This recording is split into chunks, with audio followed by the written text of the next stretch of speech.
Hey guys, it's Tom from Ignite. Today we're going to be discussing Mary Shelley's Frankenstein. Make sure if you like this content, you subscribe to our channel and you click on the bell for more notifications. In this video, what we're going to be talking about is some exemplar analysis of Frankenstein. We're going to go through some different approaches you can have to this text. We're going to look at some different quotes as well and sort of analyze those, show how you break them down, link them with other techniques. Finally, we're going to look at some exemplar writing, sort of a little snippet of a paragraph, and basically break down what we're doing, how we're linking this in with form, with context, basically how we can put it all together to make sure that you can write the best essay possible for your exam.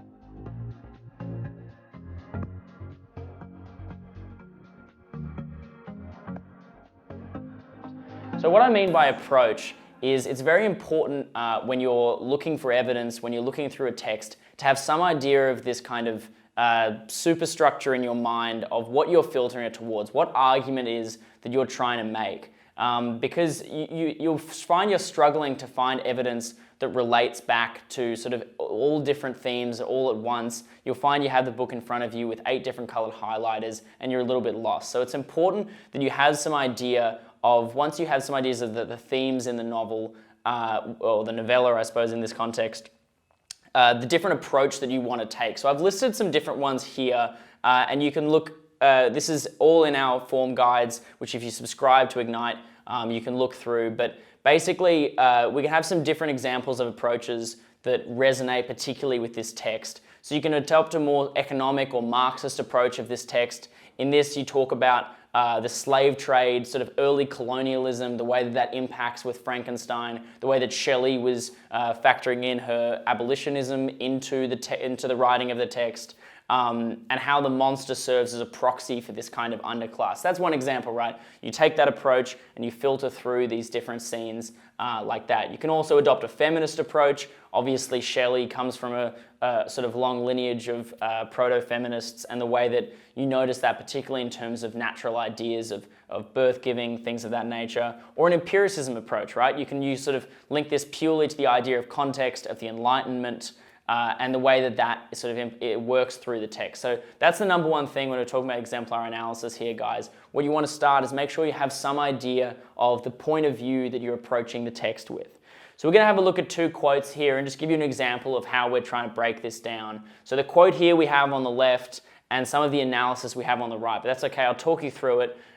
So we start with just one of the quotes from Walton discussing the way that Walton, when he's sort of doing this epistolary framing, when he's talking about the way that Frankenstein is reflecting upon the creation that he's done. So here we talk about the duality, which comes along as one of the key themes in this text, but this kind of Freudian dichotomy between Victor Frankenstein and the monster. And the way that while this is a sort of undergirding theme throughout the entire novel, this idea of doubling, the reason I mentioned Freudian there is like, you can use that and integrate into a lot of your analysis, the way that this notion of the sort of the Freudian double is mirrored repeatedly. You can see that on a textual level, the way that this grander theme is reflected through these individual juxtapositions. So the sort of cup of life being poisoned, sun juxtaposed with dense and frightful darkness, and just on a more sort of emotional level, the way that these sort of feelings of glory initially by Victor Frankenstein were juxtaposed and contradicted by these later feelings of complete sort of angst at the misdirection of his creation.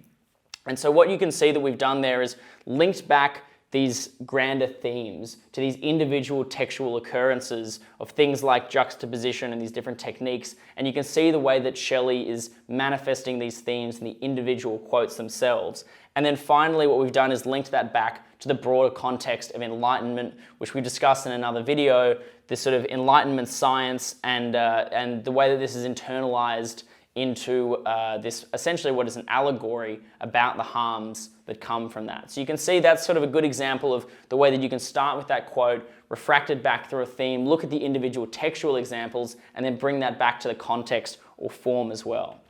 So another example here, here's from the section of the novel in which we sort of track the monster and his development, particularly the way that he sort of is watching the families and learning about society in this way. And in this example, we see that Shelley, you can sort of dissect particularly I find the most fascinating part of that section is the way that the monster is learning language. Because I think that really goes to a lot of these themes, and it's a very dense and rich part of the text.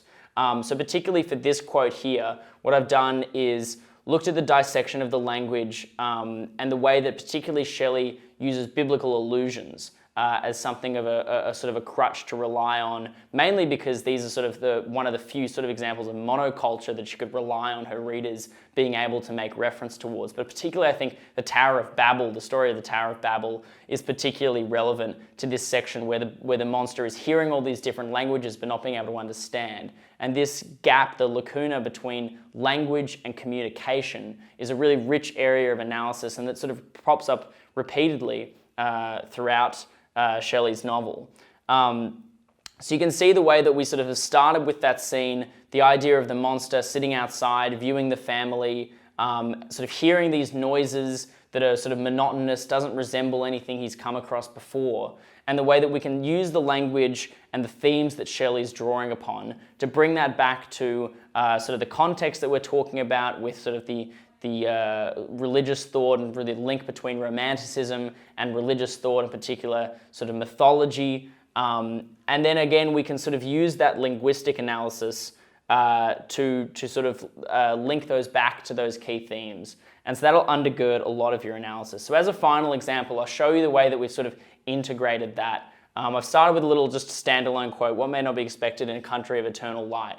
And we can see here that what I've started with, Walton rhetorical question of the endless possibilities of human enterprise, juxtaposes with the creature's resignation to evil. So we've started with sort of a small thesis statement there, depending on where this obviously is sitting in your essay, but you've made clear the point it is that you're trying to make. You've made clear where the standpoint you're coming from in terms of your literary approach is. And then what we've done is sort of broken through a lot of the terms and the imagery, the techniques that's used in those.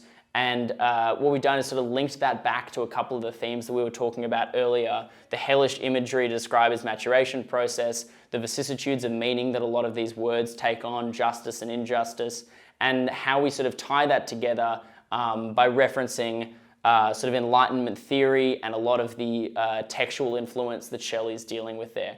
So that's obviously just a brief touch on the exemplar analysis. We have plenty more examples at Ignite as well, where you can see that we've broken down theme by theme and particularly how you should structure that essay writing process. But I hope this has been a helpful example for you of A, what approaches that you guys need to be taking, B, how to look at a quote and a scene and kind of refract that through those key themes and the context as well. And then finally, how to sort of put that all together into a coherent paragraph that is making your argument and that is providing evidence as the basis for that. So if you've liked this video, guys, thanks for watching. Make sure you subscribe to our videos. I'm sure you'll enjoy the rest of our content. Thanks.